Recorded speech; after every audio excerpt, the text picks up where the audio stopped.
Have you ever been judged by your cover? Told you don't belong? What happens when a self-important manager, drunk on a tiny bit of power, decides to publicly humiliate a traveler just for the way she looks? He accuses her of sneaking into first class, yelling at her in front of a crowded airport lounge. But he's about to learn a lesson in humility he will never forget. Because the woman he's insulting doesn't just have a ticket. She owns the entire plane. Stay with us, because this is one story of brutal, satisfying karma you don't want to miss. The air in the Meridian Airways first-class lounge at JFK Terminal 4 was thick with a familiar, stale perfume, a mix of entitlement, weak coffee, and palpable anxiety. It was 8 p.m., and the flagship flight, MA 100 to London Heathrow, was in the midst of a rolling delay. Tucked into a corner, Serafina Hayes looked like anything but the most important person in the building. She was 34, and beneath a worn grey university hoodie and a pair of noise-cancelling headphones, she was watching. Her joggers were frayed, her sneakers well-loved.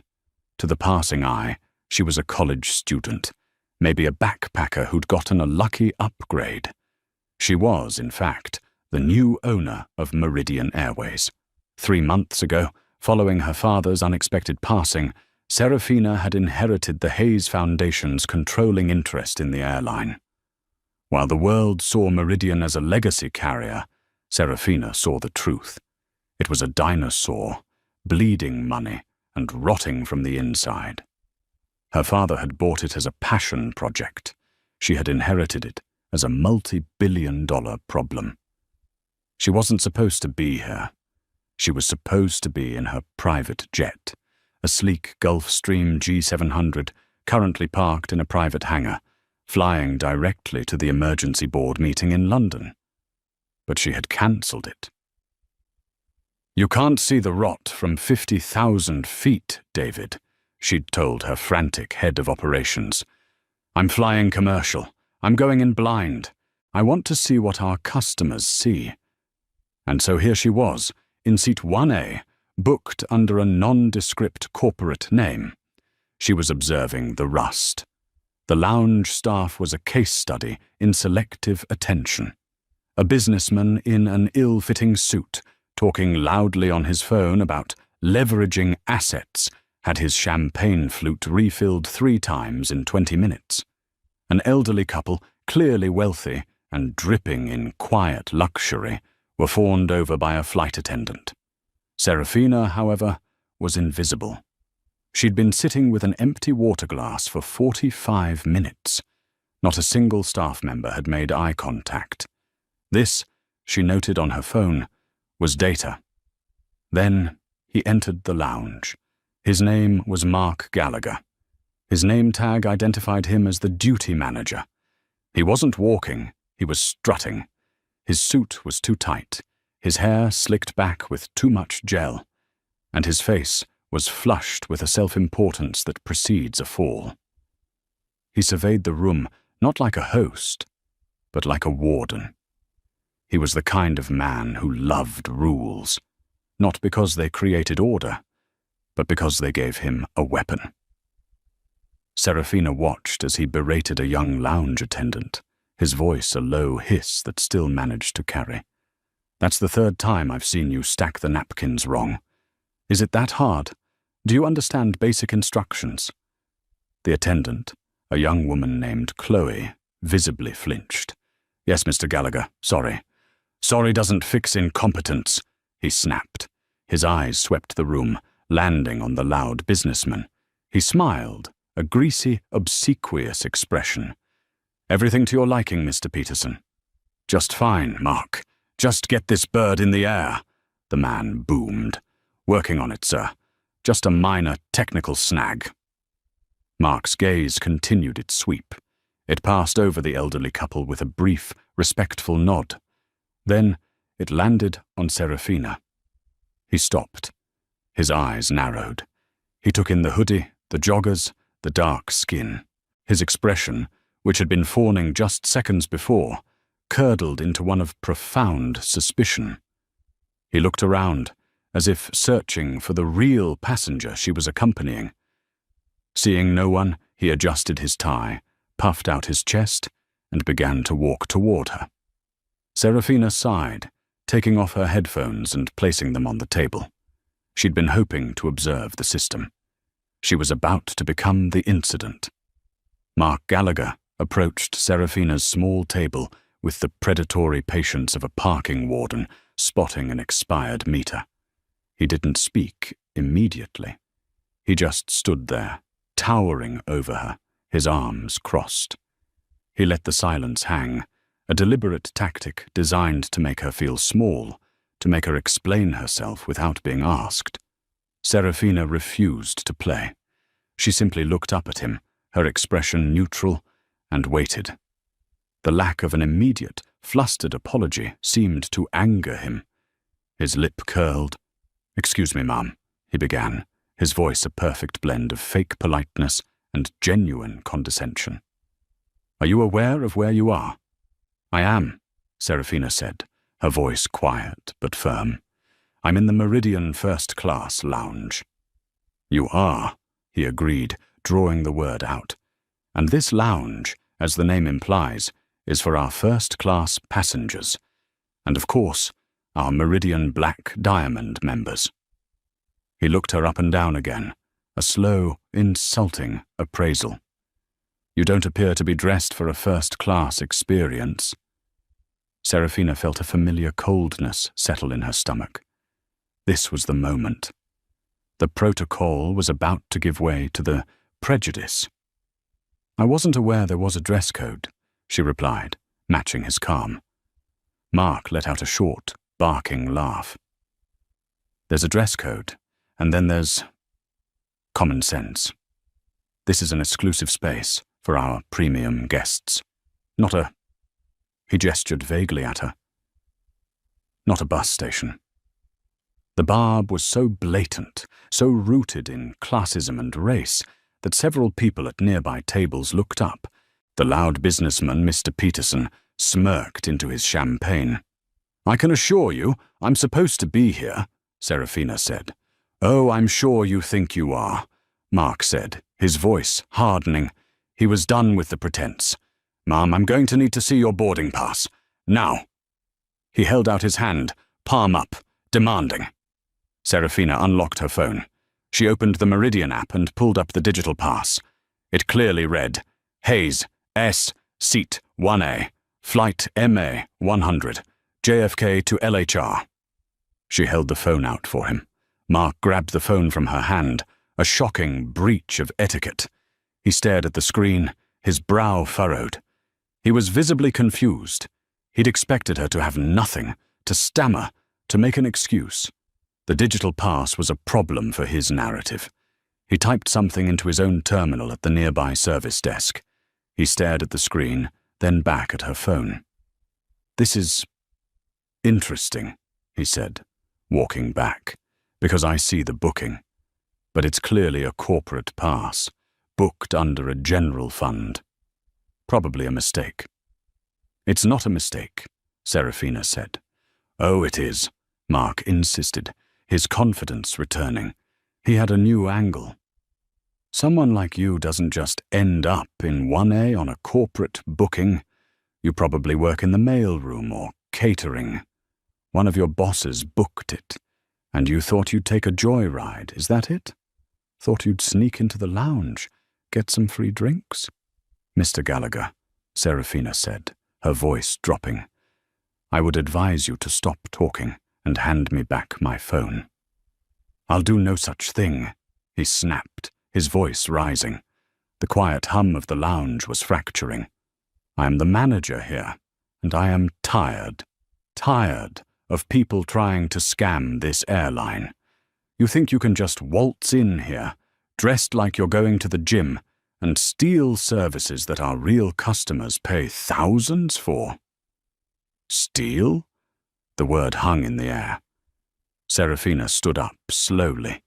She was taller than him, a fact that seemed to enrage him further. "Yes, steal! That's what it's called when you take something you didn't pay for. I paid for it, she said, her voice like ice. I highly doubt that, he sneered. Now, I'm going to give you one chance. You can walk out of this lounge quietly, and we can discover this mix-up and rebook you in the seat you actually paid for, which I'm assuming is 42E. No, Serafina said. No? Mark looked theatrically scandalized. No? I'm trying to help you, sweetheart. I'm trying to stop you from committing fraud. You're not trying to help me, Serafina said, her eyes locking onto his. You're trying to humiliate me, and you're failing. Now, give me my phone, or my next call will be to airport security. This was the final straw for Mark. The threat, the defiance, the audacity of this woman in her cheap hoodie challenging him. Oh, you'll call security? He yelled, his voice now a full-blown shout that silenced the entire lounge. No, I'll call security. I'm calling them right now. We are going to have you removed. He jabbed a finger at her. You are officially banned from this lounge, and you're not getting on this flight. We're going to have you arrested for fraudulent trespass. The lounge, which had been a haven of muted conversations, was now dead silent. Every eye was fixed on the confrontation. Mark Gallagher was practically vibrating with rage. He had an audience, and he was determined to make an example of Serafina. Greg, Chloe, get over here, he barked. The senior gate agent, Greg, a heavy-set man with a permanently sour expression, waddled over, clearly annoyed. The young attendant, Chloe, who Mark had berated earlier, followed, her face pale and her hands trembling. This individual, Mark spat, gesturing at Serafina, has fraudulently accessed the lounge with a stolen corporate pass. She's refusing to leave. Greg, call Port Authority. I want her removed from the terminal. Greg looked at Serafina, then at Mark, and sighed. He was a man who followed orders, especially from a loud boss. Ma'am, you heard him. Let's not make this difficult. Just come with me. I am not going anywhere, Serafina stated. She hadn't raised her voice. She didn't need to. Her stillness was a stark contrast to Mark's sputtering fury. I am a ticketed first-class passenger, and you are all participating in a fascinating service failure. Service failure, Mark shrieked. You're a thief. That's what you are. You probably snuck in behind a real passenger. Mr. Peterson, the businessman, chimed in from his seat. That's right, Mark. Get her out. Can't believe the standards these days. Letting anyone in. Mark swelled with the support. See? Our real customers are uncomfortable. You are harassing our guests, and you're trespassing. He turned to Chloe, the nervous attendant. Chloe, you. Go get her bag. We'll have it held until the police arrive. Chloe looked at Serafina, then at Mark. She was frozen. But, sir, her phone. It said 1A. Are you questioning me? Mark hissed, getting in her face. I said the pass is fraudulent, hacked, a glitch. It doesn't matter what the phone says. Look at her. Does she look like she belongs in 1A? Now do your job, or you'll be cleaning toilets for the rest of your career. Get the bag. Chloe looked like she was about to cry, but she took a half step toward Serafina's chair, where her simple backpack sat. Don't touch my bag, Serafina commanded. Her voice was low, but it cut through the air and stopped Chloe in her tracks. Serafina looked past Mark, past Greg, and stared at the cowering attendant. Chloe, right? Look at me. Chloe met her gaze. You're in a difficult position, Chloe. You have a manager who is clearly compromised. He's given you an unlawful order. He's created a hostile and discriminatory environment. You have a choice. Are you going to be complicit in this? Complicit? Mark roared. She's threatening you, Chloe. That's harassment. Greg, call security now. Tell them a passenger is threatening staff. Greg pulled out his radio. Dispatch, this is Gallagher at Meridian Lounge, Gate 12. We have a non-compliant, hostile individual refusing to leave. Request immediate Port Authority assistance. They're on their way, ma'am, Greg said, tucking the radio away with grim satisfaction. You're in real trouble now. Serafina simply nodded. Yes, someone is. She calmly took her phone back from Mark's hand. He was so stunned by her audacity that he didn't resist. She typed a single, quick text message. David. Lounge. Now. Texting your imaginary lawyer? Mark sneered. It's too late for that. You should have just walked away. The doors to the lounge hissed open. 2 Port Authority officers entered, hands resting on their belts. That her? One of the officers asked, pointing at Serafina. Yes, officer, Mark said, stepping forward, his chest puffed. Thank you for the prompt response. This woman, I have no idea how she got in here, but she's been harassing guests, threatening my staff, and is refusing to leave. She's claiming to have a first-class ticket, but it's clearly fraudulent. The officers looked at Serafina. She looked calm. Too calm. This wasn't the usual profile of a disorderly passenger. Ma'am, the first officer said, we've had a complaint. We need you to come with us. I understand, officer, Serafina said, but before I do, the man who called you is about to get some new information. I suggest you wait for it. We're not waiting for anything, Mark snapped. Cuff her if you have to. That won't be necessary, said a new voice. A man was sprinting through the terminal, his tie undone, his face slick with sweat. He burst through the lounge doors, his eyes wide with panic. It was David Foster, the head of North American operations. David Foster skidded to a halt, his chest heaving. He was a man who usually lived in pressed suits and calm conference calls. Right now he looked like he'd just run a marathon. He took in the scene in one horrifying snapshot. Mark Gallagher, puffed up and red-faced. Greg looking smug. The 2 Port Authority officers. And Serafina Hayes, standing there, radiating a terrifying Arctic calm. David's blood turned to ice water. Mr. Foster, Mark said, beaming. He thought a higher-up had arrived to back his play. Thank goodness you're here. I was just handling a very difficult situation. This woman— Mark, stop talking, David interrupted. His voice was a strangled whisper. Mark's smile faltered. He was confused. But, sir, she was sneaking. Mark, I am not going to say it again, David said, his eyes locked on Serafina, full of pure, unadulterated terror. Shut your mouth. Mark, for the first time, realized something was terribly wrong. His bravado evaporated, replaced by a cold, creeping dread. He looked from David's pale face to Serafina's neutral one. David Foster ignored everyone. He walked directly to Serafina, his head slightly bowed. Miss Hayes, he breathed, his voice shaking. I am so sorry. My car was blocked by a ground crew vehicle. I was at the curb. I got your text. I ran. I am so sorry for this. The entire lounge held its breath. Mark Gallagher's brain short-circuited. He looked at David, then at Serafina. Ms. Hayes. What's going on? Who is she? David turned to Mark. The terror in his eyes was gone, replaced by a rage so profound it was silent. Who is she? David repeated, his voice dangerously quiet. You've been the lounge manager for 3 years, Mark. You read the company memos, don't you? You know the Hayes Foundation took controlling interest.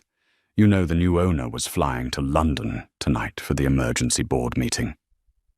A single, terrible, impossible idea began to form in Mark's mind. His face went from red to a sickly, mottled white. His hands began to shake. No, Mark whispered. No, That's not... She's what, Mark? David's voice rose. She's what? Dressed wrong? Doesn't look the part?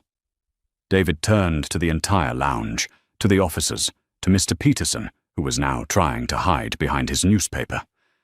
Everyone, David Foster announced, his voice echoing in the stunned silence. This is Serafina Hayes. She is the principal stakeholder and the new chairwoman of Meridian Airways. She doesn't just have a ticket for first class. He pointed a shaking finger at the plane outside the window, the massive Airbus A330.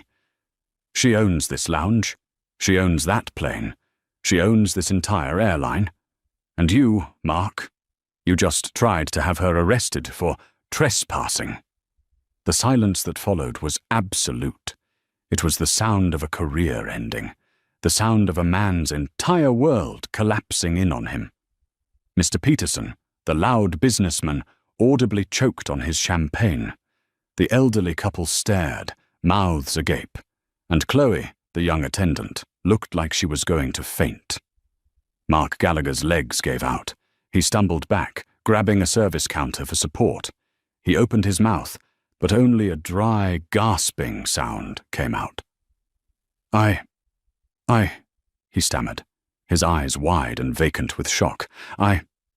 It was protocol. I didn't know. Serafina, who had been silent this entire time, finally spoke. That's the entire problem, isn't it, Mark? She said, her voice cutting through the silence like a diamond. You didn't know. You shouldn't have to know. She took a step toward him. He flinched as if she'd struck him.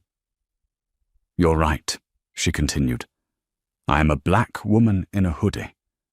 But what if I wasn't the owner? What if I was just a software engineer who'd saved up for a year for this ticket?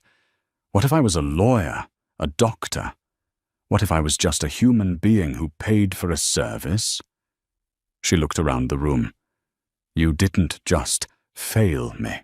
You failed every single customer who doesn't fit your sad, narrow-minded stereotype of what first class looks like.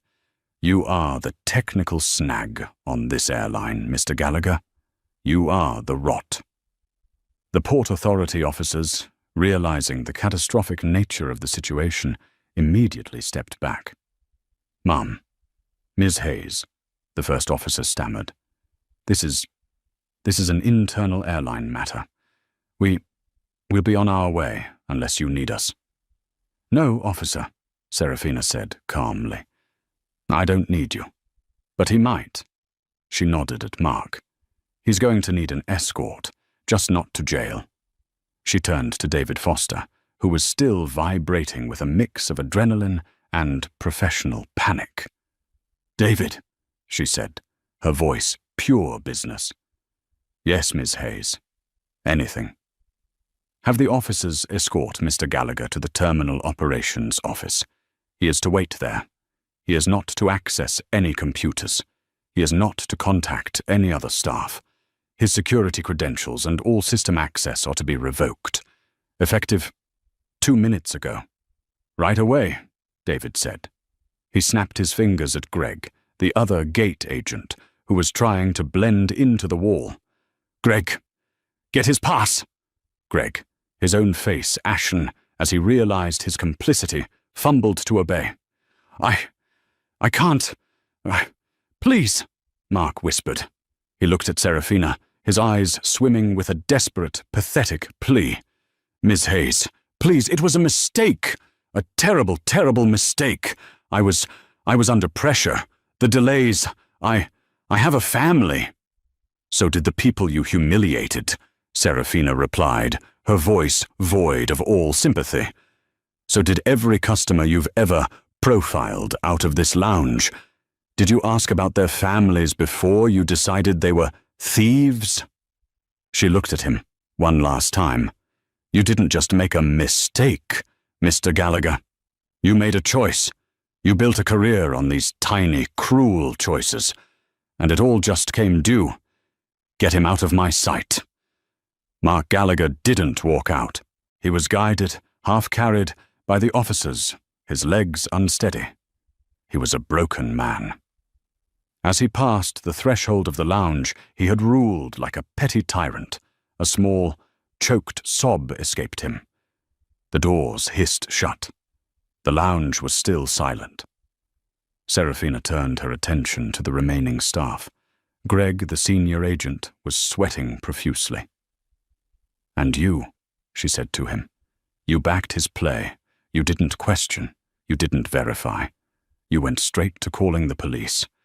You're a senior agent. That implies a senior level of judgment, which you clearly lack. David, add Mr. What's your name?" Greg. Gregson, ma'am," he stammered. "Mr. Gregson. Add him to the suspension list. Same conditions. No computer access. Escort him to the office. He can wait with Mark." Gregson's jaw dropped. "But I was just following my manager's orders." "That's the excuse, isn't it?" Serafina said. "It's the shield for all cowardice. You weren't following orders, Mr. Gregson. You were participating. Get out!" Gregson, red-faced and furious, threw his radio on the counter and stormed out. Now, only Chloe, the young attendant, remained. She was crying silently, her hands pressed to her mouth. Serafina's expression softened, but only fractionally. "Chloe." The girl flinched. Yes, Mrs. Hayes." "You were scared. He threatened your job. I saw that." He's always like that," Chloe whispered. He has rules that aren't in the book." "I'm sure he does," Serafina said. "You hesitated. You questioned him. Quietly. That's more than anyone else did. But you were still going to take my bag. I didn't know what to do." "Your job," Serafina said. "Your job is not just to serve champagne. It's to serve all our customers. You're not suspended, Chloe. But you and I are going to have a long talk when I get back from London. You're going to tell me everything about Mr. Gallagher's unofficial rules. Understand?" Chloe nodded, wiping her tears. "Yes, Miss Hayes. Thank you, Miss Hayes." "Don't thank me yet. You've got a lot of training to do." Serafina turned to David. "David, get the lounge staffed with a competent team from another terminal, and find me the last 3 years of customer complaints for the JFK station. Specifically, any that mention Mr. Gallagher. I want that report by the time I land." "Yes, Miss Hayes. And your flight. We can hold it." "No," Serafina said, picking up her backpack. "We're already delayed. The last thing I'll do is inconvenience the real customers any further." She looked at Mr. Peterson, the businessman, who was now staring intently at his shoes. "Sir," she called out. He looked up, terrified. "You have a fine suit. You might want to ask my head of operations for a voucher to have it cleaned. I believe you splattered it when you were cheering on my public humiliation." Peterson turned a shade of purple that matched his tie and said nothing. Serafina slung her backpack over her shoulder and walked toward the jet bridge, David Foster trailing her like a pilot fish. As she scanned her valid boarding pass, she paused and looked back at the lounge. "David," she said. "Yes, Mum." "Sell the Gulfstream. We don't need it. From now on, I fly with my customers." The flight to London was 7 hours of surgical, cold fury. Serafina sat in 1A, her laptop open, a satellite Wi-Fi connection feeding her a steady stream of data. While the other first-class passengers slept, she and David Foster, who had taken the empty seat 1B, dismantled Mark Gallagher's entire professional life. The hard karma was not going to be a simple firing. That was an ending. Serafina wanted a lesson. She wanted a systemic purge. By the time they were over the Atlantic, the report was in. The last 3 years of customer complaints. It was, as Serafina had suspected, a horror show. There were 24 distinct complaints filed against Mark Gallagher. 12 of them were from women of color. 6 were from people who spoke with foreign accents.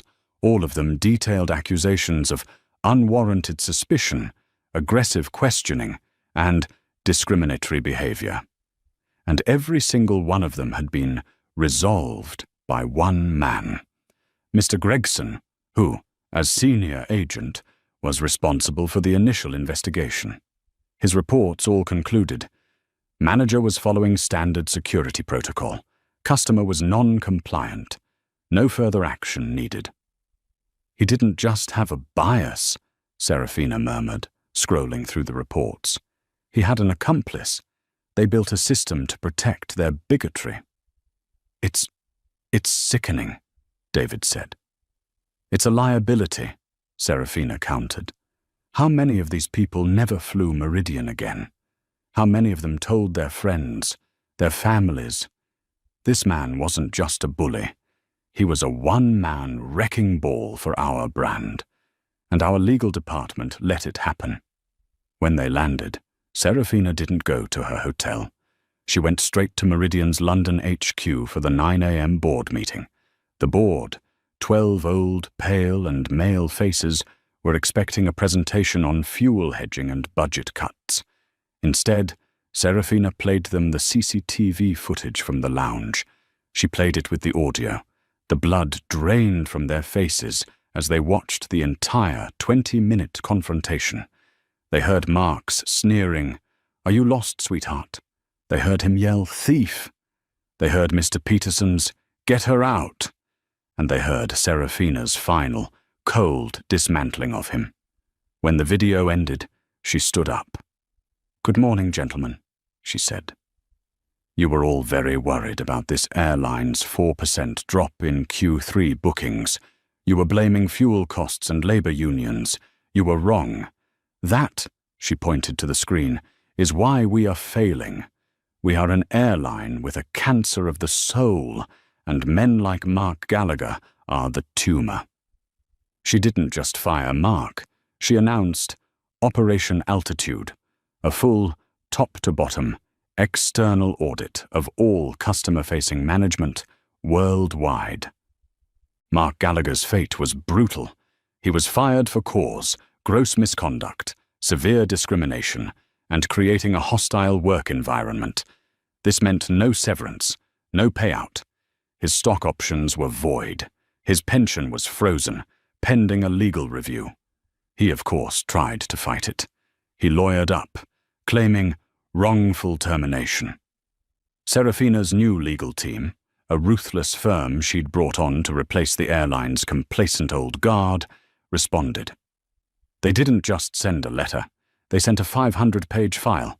It contained what it was: 1, the 24 prior complaints; 2, sworn affidavits from 15 of those prior victims whom Serafina's team had located and interviewed; 3, the text messages from Mark to Gregson, pulled from company phones, including one from that night.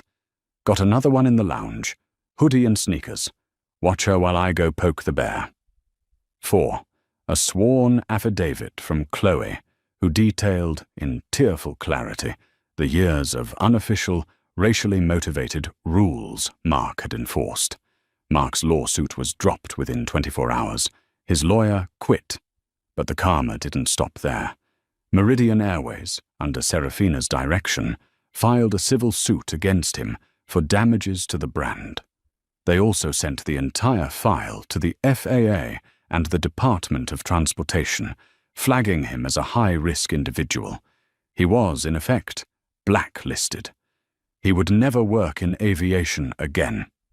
Not as a manager, not as a baggage handler, not even as a janitor. Gregson was also fired for gross negligence and complicity. Mr. Peterson, the businessman, received a letter informing him that his Black Diamond elite status had been permanently revoked due to harassment of other passengers, and his corporate account with Meridian was terminated. The audit, Operation Altitude, was just as ruthless. It cleaned house.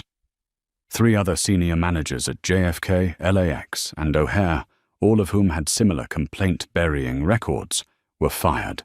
The entire customer service training manual was shredded and rewritten, with Serafina herself co-authoring the new Dignity First protocol. Mark Gallagher, a man who had derived all his self-worth from a small plastic name tag, had nothing. His arrogance didn't just cost him his job, it cost him his career, his reputation, and his entire future. The story of Mark Gallagher did not end when the lounge doors hissed shut. That was merely the end of his tiny kingdom. The beginning of his new life, a life of harsh, grinding consequence, started in a windowless, beige-painted room in the terminal's back-of-house operations center. He and Gregson were sat on hard plastic chairs under a buzzing fluorescent light that gave their skin a sickly, grey pallor. The air smelled of burnt coffee and industrial cleaner. For 20 minutes they sat in silence. Gregson was visibly trembling, his eyes darting to the door, muttering about his union rep. Mark, on the other hand, was in a state of cognitive dissonance. The shock had worn off, replaced by a simmering, self-righteous fury. He wasn't scared. He was insulted. "This is insane," he finally hissed, his voice raw. "A total overreaction. She set me up." Gregson looked at him, his eyes wide. "Set you up? Mark, that was Serafina Hayes. She owns the company. She owns us." "I don't care who she is," Mark snapped, clinging to the last shreds of his authority. "There are protocols. You can't just humiliate staff. I was protecting company assets. I was dealing with a suspicious individual. This is wrongful termination, plain and simple. I'll sue. I'll sue her. I'll sue David Foster. I'll sue the whole damn airline." "Sue?" Gregson whimpered. "They're going to fire us, Mark. My pension."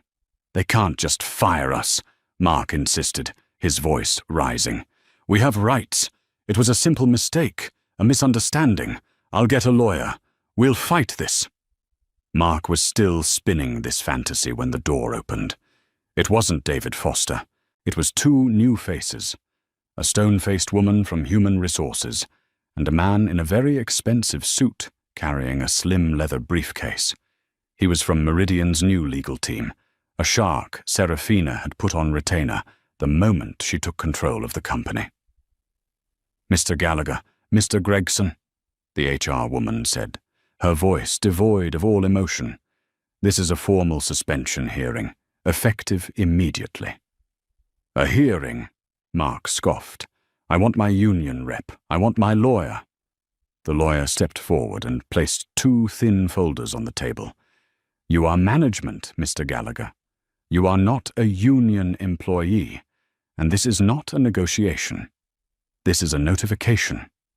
He slid the first folder to Mark. "You are suspended without pay, pending a full investigation for gross misconduct, violation of federal anti-discrimination statutes, harassment, and creating a severe and hostile work environment." He slid the second folder to Gregson. "You are suspended for gross negligence, complicity, and falsification of official reports. Your system access has been terminated. Your airport credentials are now void. An officer will escort you both from the property. You are not to contact any Meridian employees. Any attempt to do so will be seen as retaliation." Mark stared at the paper. "Falsification of what reports?" The lawyer smiled, a thin, predatory expression. "We're just getting started." While Mark's world was being forensically dismantled, Serafina's was accelerating. 7 hours later, she landed in London. She hadn't slept. She had spent the entire flight on the satellite Wi-Fi in a digital war room with David Foster and her new legal counsel. She didn't go to her hotel. She went straight to Meridian's glass and steel headquarters for the 9 a.m. emergency board meeting. The boardroom was a cathedral of old money, all dark mahogany and hushed reverence. The 12 board members, all men, all over 60, all pale with panic, were assembled. They were expecting a scolding about fuel prices. Serafina walked in, still in her hoodie and joggers. She had made a point of not changing. She stood at the head of the table. "Good morning, gentlemen," she said. The room was silent. "You're all worried about our Q3 numbers. You've been blaming market saturation and labor costs. You're wrong." She nodded to David, who was at a terminal in the corner. "For the last 3 months, I've been reading your reports. They're full of corporate jargon.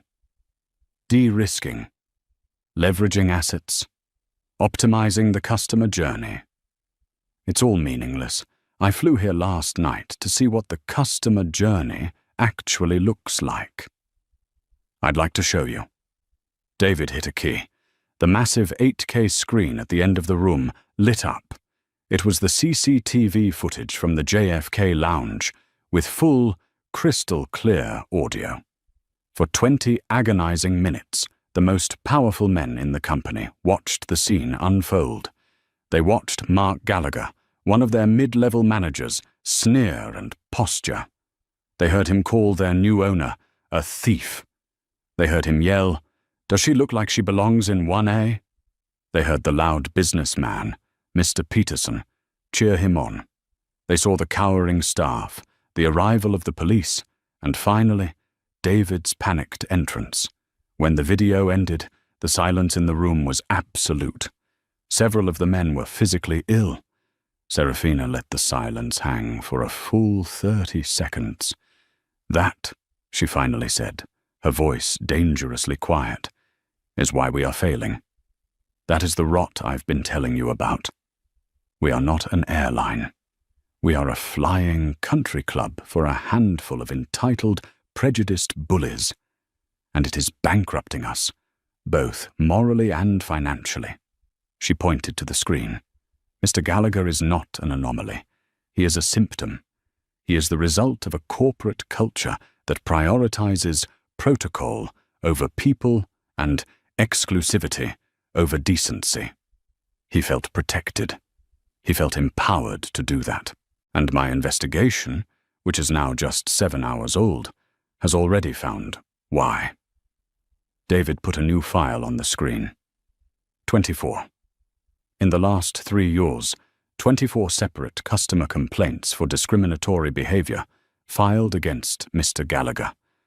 12 from women of color, 6 from people with non-American accents. All of them, she locked eyes with the board, were buried. By Mr. Gregson, by the JFK station manager, and by our own legal department, who flagged them as nuisance complaints. She took a breath. This meeting is not a discussion. It's a notification. As of this morning, I am launching Operation Altitude. It is a full, top-to-bottom, external audit of every customer-facing manager in this company, worldwide. We are cleaning house. We are rebuilding our entire service protocol from zero. We are retraining every single one of our 50,000 employees, from the baggage handlers to the pilots, on one new principle: dignity first. She looked at the CEO, a man named Arthur Vance, who had been with her father for 30 years. "Arthur, you let this happen. You were asleep at the wheel. You can either lead Operation Altitude with me, or you can retire. Today, your choice." Arthur Vance, his face the color of ash, simply nodded. I will lead it, Miss Hayes. I serve at your pleasure." "Good," Serafina said. "Now, gentlemen, let's talk about the real reason we're losing money. Let's talk about the cost of bigotry." Back in New York, Mark Gallagher's life was imploding in slow motion. He was fired officially, 2 days later, via a cold email from HR. The investigation had been swift. True to his word, he hired a lawyer, a small-time strip mall lawyer named Stan, who saw a quick, juicy settlement from a big corporation. They filed a lawsuit for $5 million, citing wrongful termination, emotional distress, and defamation. Stan was giddy. "This is great, Mark. They'll pay. They won't want the publicity. A big, mean corporation firing a hard-working family man just for a misunderstanding. It's a slam dunk. The lawsuit was filed. The response from Meridian Airways was not a settlement offer. It was a box, a very, very large box, delivered to Stan's tiny office. It was the discovery file. Stan opened it. His giddiness faded. Inside was a 500-page file, professionally bound. Exhibit A, the full high-definition, multi-angle CCTV and audio recording of the entire 20-minute incident. Exhibit B, the 24 prior complaints of discrimination, all detailed. Exhibit C, sworn, notarized affidavits from 15 of those prior victims whom Serafina's team had located and interviewed. They detailed a pattern of systemic, malicious abuse.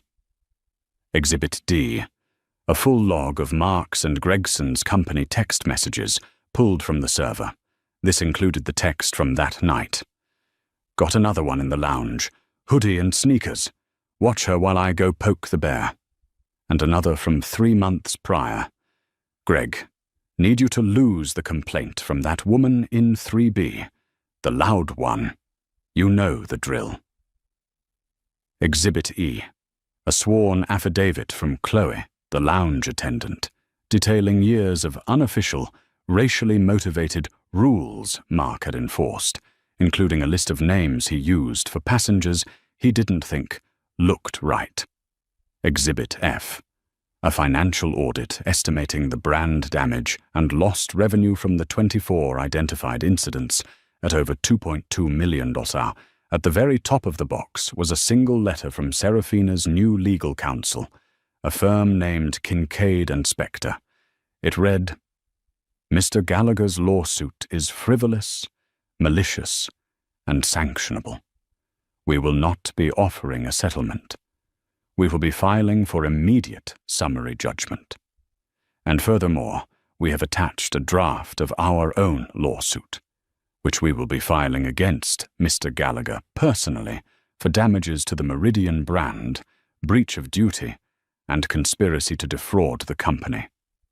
This lawsuit will be for $2.5 million. We will also be forwarding this entire file to the Department of Transportation and the FAA as a formal notification of a pattern of civil rights violations, which will effectively blacklist Mr. Gallagher from all future employment in the aviation industry. We await your client's immediate withdrawal of his suit. Stan called Mark, his voice shaking. Mark, you need to come in. Now.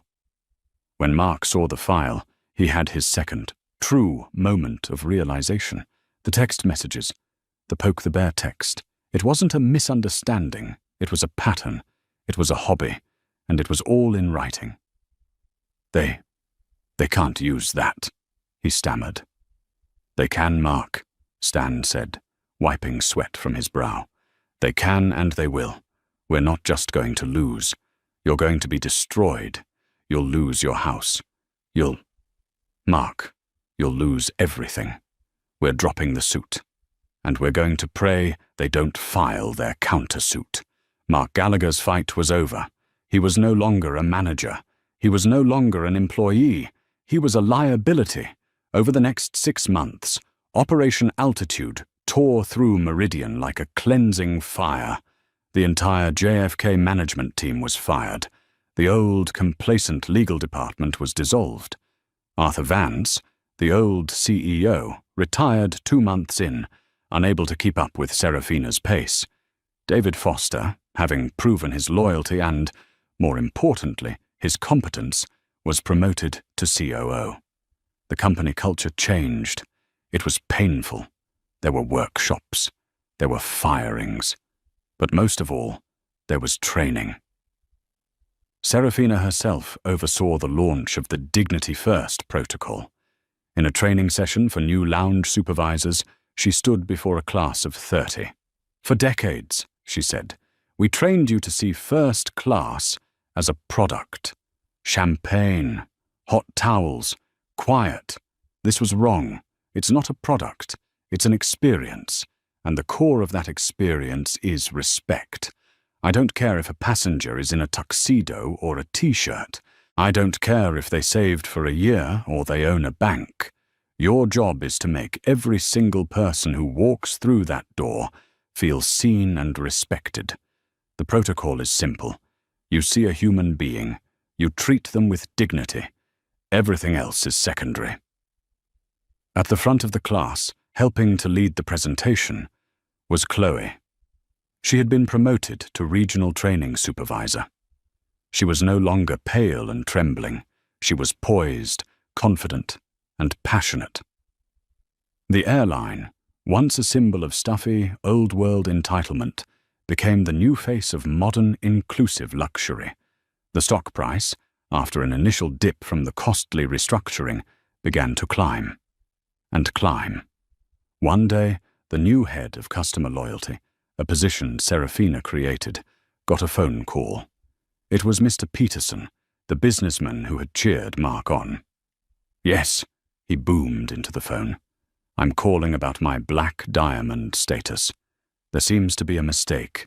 It's been revoked. I've been a 1,000,000-miler for 10 years. I demand you fix this. I want to speak to someone in charge. I used to know Mark Gallagher." The agent, trained in the new protocol, was polite but firm. "Sir, I see the note on your file. Your status was permanently revoked by the chairwoman's office on October 24th, due to a documented incident of passenger-on-passenger harassment." "Harassment? That's ridiculous. I was supporting your staff." "Sir, our new policy is clear.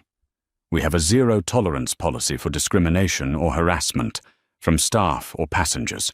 Your account is closed. We thank you for your past business and wish you well on other carriers." Peterson was left sputtering at a dial tone. 1 year after the incident, the final piece of karma clicked into place. Mark Gallagher's life was a ruin. His lawsuit, dropped, had still cost him thousands. Meridian, in a final act of cold, corporate mercy, had chosen not to file its $2.5 million suit on the condition that he sign a permanent NDA and never set foot in an airport again. The FAA and DOT blacklisting, however, was real. He couldn't get a job in aviation. He couldn't get a job in logistics. He couldn't get a management job anywhere that required a background check. His severe and hostile termination, for cause, meant no severance, no pension. His wife, who had been married to a powerful airline manager, was not prepared to be married to a nobody. The divorce was quiet and quick. He was 48 years old, and he was unemployable. Finally, after 6 months of his unemployment benefits running out, he found a job. It was a third-party security contractor. Minimum wage, graveyard shift. His post was the food court at the Palisades Mall. It was a rainy Tuesday in October. Mark was standing near the Sparrow, his ill-fitting polyester blend security uniform chafing his neck. His feet ached in his cheap, discount bin boots. The food court smelled of stale grease and Cinnabon. His job was to stand there, to be a visual deterrent. He had no power. He couldn't even arrest a shoplifter. He could only observe and report. A group of teenagers on skateboards zipped past him, laughing. One of them, a kid with green hair, deliberately clipped Mark's shoulder, hard. "Watch it, rent-a-cop," the kid jeered. "Hey," Mark yelled, his old hollow authority flaring up. You can't ride those in here." The kids just laughed, giving him the finger as they rounded the corner. He was powerless. He was invisible. He was nothing. He turned, sighing, his shoulders slumped in defeat. And that's when he saw her. On the large, flickering television mounted above the smoothie stand, the business news was on. There she was, Serafina Hayes. She wasn't in a hoodie. She was standing on a sunny tarmac, her hair blowing in the wind, a sharp, elegant power suit, making her look like a queen. She was cutting a massive red ribbon. The chyron read, "Meridian soars.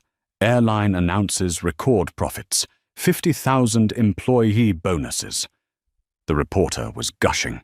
Ms. Hayes, in an incredible turnaround, has not only boosted Meridian stock by 40%, but she's just announced the largest purchase in aviation history, 20 new Bombardier Global 8000 jets, the most advanced, longest-range private jets in the world, to launch Meridian Private, a new charter service for the global elite. The camera zoomed in on Serafina's face as she smiled, bright and confident. "Meridian Airways is not just a carrier," she said, her voice clear and strong. "It's a promise that no matter who you are, where you come from, or what you're wearing, you will be treated with dignity. We're not just selling seats, we're selling respect. And as you can see," she motioned to the gleaming white jets behind her, "business is very, very good." Mark stood there, rooted to the greasy tile. The woman he had called a thief was on national television, surrounded by hundreds of millions of dollars in new aircraft, giving bonuses to the 50,000 employees she commanded. He, on the other hand, was a ghost, a man in a cheap suit, paid to be ignored in a food court. He had built his entire identity on a tiny sliver of borrowed power, and he had used it to humiliate others. Now he had no power, no identity, and no future. A janitor pushed a mop bucket past him, splashing grey water on his discount boots. "Move it, buddy," the janitor grunted, not even looking up. Mark moved. He went back to his post, guarding a store that sold scented candles, as the sound of Serafina Hayes's success echoed from the television above him. He had become, in the end, exactly what he had feared most, a person not even worth a second glance. And that is what you call hard karma. Mark Gallagher didn't just get fired, he was exposed. The very system he used to bully people was the same system that recorded his downfall. Serafina didn't just take over a company, she gave it a soul, proving that treating people with respect isn't just the right thing to do, it's the profitable thing to do. She turned a moment of ugly discrimination into a revolution. What did you think of Mark's downfall? Was it justified? What would you have done if you were in Serafina's position? Let us know your thoughts in the comments below. We read every single one. If you love stories where the arrogant get what they deserve, please hit that like button. Share this video with a friend. And most importantly, smash that subscribe button and ring the bell. You won't want to miss the next story we have coming. Thanks for watching.